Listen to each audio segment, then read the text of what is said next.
ಚಿತ್ರದುರ್ಗದಲ್ಲಿ ಇಂದು ಕರ್ನಾಟಕ ಶೋಷಿತ ಸಮುದಾಯಗಳ ಮಹಾ ಒಕ್ಕೂಟ, ಕರ್ನಾಟಕ ರಾಜ್ಯ ಹಿಂದುಳಿದ ಜಾತಿಗಳ ಒಕ್ಕೂಟ, ದಲಿತ, ಹಿಂದುಳಿದ, ಆದಿವಾಸಿ, ಅಲೆಮಾರಿ ಹಾಗೂ ಅಲ್ಪಸಂಖ್ಯಾತ ಮತ್ತು ಜನಪರ ಸಂಘಟನೆಗಳ ಸಂಯುಕ್ತಾಶ್ರಯದಲ್ಲಿ ಬಿಜೆಪಿ, ಜೆಡಿಎಸ್ ಹಾಗೂ ರಾಜ್ಯಪಾಲರ ವಿರುದ್ಧ ಪ್ರತಿಭಟನೆ ನಡೆಸಲಾಯಿತು.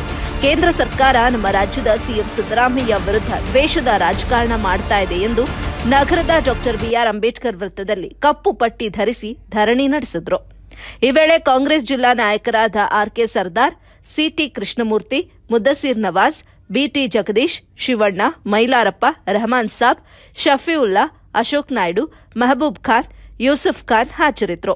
ಮುಖ್ಯಮಂತ್ರಿ ಸಿದ್ದರಾಮಯ್ಯ ಪರ ಘೋಷಣೆ ಕೂಗುತ್ತಾ ರಾಜ್ಯಪಾಲರ ನಡೆಯನ್ನ ಪ್ರತಿಭಟನಾಕಾರರು ಖಂಡಿಸಿದ್ರು.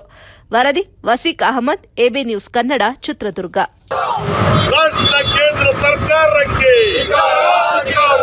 ರಾಷ್ಟ್ರ ಪ್ರಧಾನಮಂತ್ರಿ ನರೇಂದ್ರ ಮೋದಿಗೆ, ರಾಷ್ಟ್ರ ಗೃಹ ಮಂತ್ರಿ ಅಮಿತ್ ಶಾಗೆ,